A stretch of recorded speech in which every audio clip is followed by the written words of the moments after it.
Today's Sharp Saturday video is kind of in response to a comment I got a few weeks ago on a Spyderco knife video.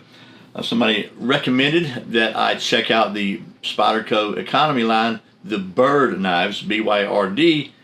Here's the box. So that's what we're going to do today. We're going to take a look at this Byrd by Spyderco Harrier 2 G10. That's what's coming up next here on Survival on Purpose.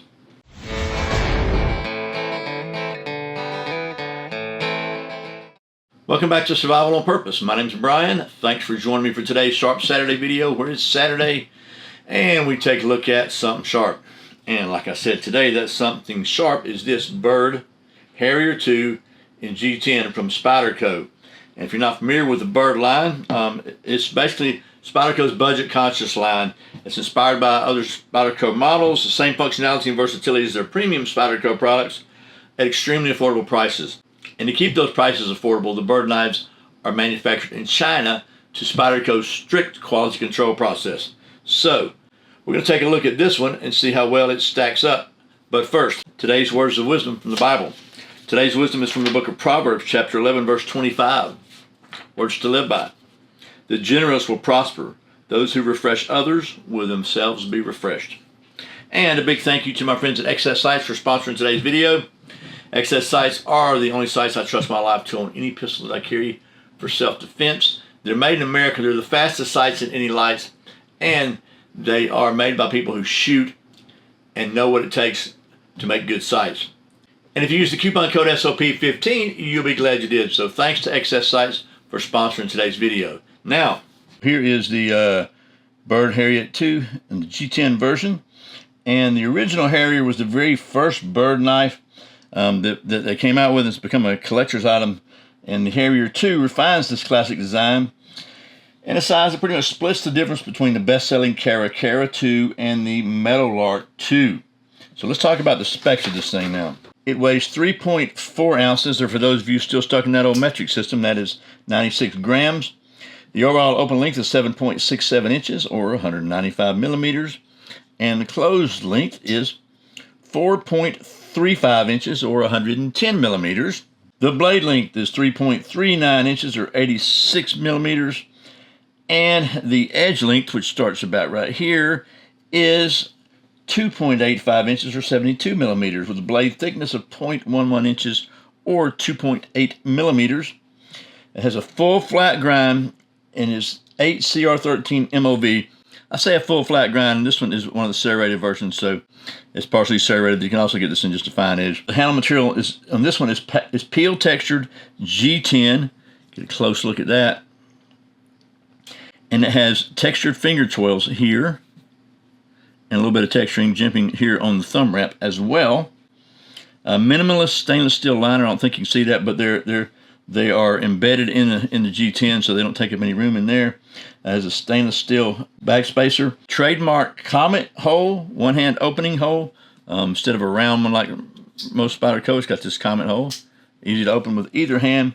It is a lock-back design, and it features a 4-position tip-up, tip-down carry knife. So this is 100% ambidextrous, however you want to carry it. MSRP of $78. That's about $59 on Blade HQ, maybe in that range anywhere you look. That's the specs on this thing. Now, I think it's important that we maintain a scientific integrity of the testing process. So we have to do pretty much take the internationally standard sharpness test, the redneck sharp test, and see how it works. Now, this is only a half of a non-serrated blade, so we're going to try it here. Let's get the testing medium out here. Let's see what happens if we can get some of that hair there. When you look at it, look at all that hair there. Okay, we're going to probably say this one is redneck sharp. But since we don't have a lot of science to do, why don't we see if we can mess up the white balance? That's always fun. And see what happens. Oh, look at that. That's serrations. Would you look at that? Would you just look at it? Look at it. That's serrations. Oh my gosh. Once again, the folks at Spyderco and Byrd, they didn't get the memo about you have to sharpen every knife. Okay, since we can't test the balance of this thing, and by the way, the reason we're doing this interior video, inside video, is because I haven't had a chance to new the balance orientation rotation device. I hope to do that this weekend, so we'll be back on track with that outdoor video soon. But I do want to check this thing because it feels to have a pretty sharp spine. And you know, I always like to be able to strike a ferrocerium rod, scrape some fat wood or whatever. So let's just see how well this thing works as that. I'm pretty sure it's going to work fine. Let's see.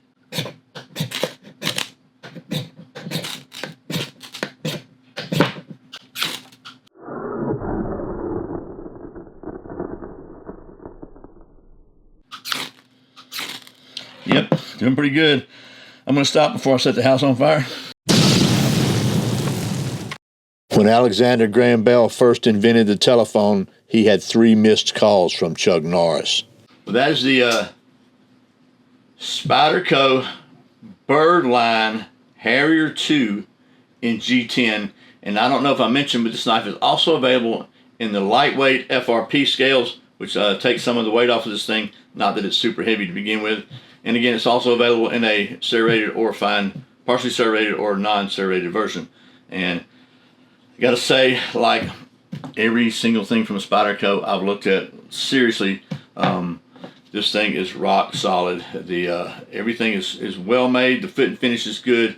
I trust Spyderco's quality control, China or not. Look, they've been making knives in China for a long time, probably longer than there's been in the United States. So I get that, but anyway, that's a way to get Spyderco quality and design at a more competitive price. So that is a good thing in my opinion. And of course, it's redneck sharp. So that's it.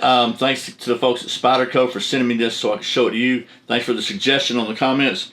And as always, thank you for watching Survival on Purpose. Remember, survival is not an accident.